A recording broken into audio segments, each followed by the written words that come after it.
ಎಂದು ಹೇಳಲಿ ಕೋರವೇಶ. ನಾರಿಯ ಅಂತರಂಗವನ್ನು ತಿಳಿದುಕೊಳ್ಳುವ ತಿಳುವಳಿಕೆ ಇನ್ನೂ ಬೆಳೆದಲಿಲ್ಲ ನಿನ್ನ ಬುದ್ಧಿಗೆ.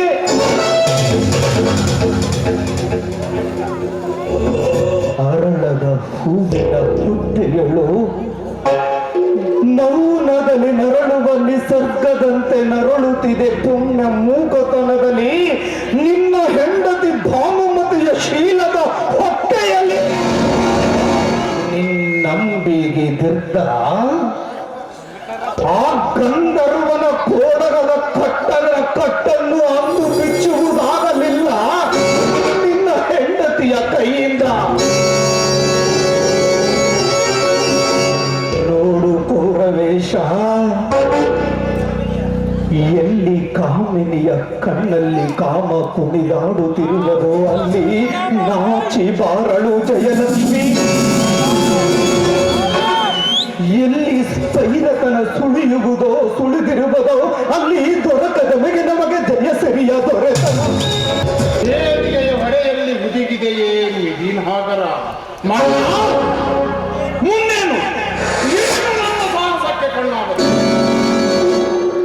ಕುರು ರಾಜ್ಯದ ದೇವತೆಗೆ ಕಣ್ಣಾದ ನಿನ್ನ ಗತಿ, ನಿನ್ನ ಮತಿ ನಿನ್ನ ಸಾಹಸಕ್ಕೆ ಕಣ್ಣಾಗಲರಿದೆ. ಸಾಗಿ ಬರುವ ಜಯಲಕ್ಷ್ಮಿಯ ತೊಡಕಿಗೆ ಬಡಿದ ಕಸದ ಬಳ್ಳಿ ಕೊಚ್ಚಿ ಹೋಗದೆ ಚಲದಂಕ ಮಲ್ಲನ ಛಲದ ಸೆಳುವಿನಲ್ಲಿ ಬಿಚ್ಚು ಮಾತಿನಲ್ಲಿ ಬಿಚ್ಚಿ ಹೇಳಿದೆ.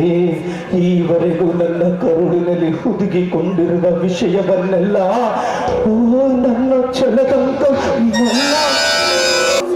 ನಿಮ್ಮ ಬಿಸಿ ಉಸಿರು ನಾಟಿತೆ ನೆನೆಯೋಳು. ಬೆಂಕಿ ಬೆಳ್ಳಿಯಾಗಿ ನಿಲ್ಲುವುದು ನನ್ನ ನಾಡಿಗೆಯ ಮೇಲೆ. ಕಾಣುತ್ತಲೇ ಭಾನುಮತಿಯನ್ನು ಶಬ್ದಗಳನ್ನ ಬೆಂಗಿಡಿಗಳನ್ನು ಪೂರ್ವನು ಅವಳನ್ನು. ಆರಾಧ್ಯ ದೈವ ಅಶ್ವತ್ಥಾಮ ಸುಯೋಧನ. ಹೌದಯ್ಯ, ಹೌದು. ಇಂದು ನಡುರಾತ್ರಿ ಸರಿಯಾಗಿ ಭಾನುಮತಿಯ ಅಂತಃಪುರದೊಳಗೆ ಕಾಲುತ್ತರೆ ಅಲ್ಲಿ ನಿನ್ನ ಕಣ್ಣಿಗೆ ಹೊಳೆದು ಕಾಣುವುದು ಸತ್ಯ ಚಿತ್ರ. ಬೇರೆ ಯಾವ ಸಾಕ್ಷಿಯೂ ಬೇಡ.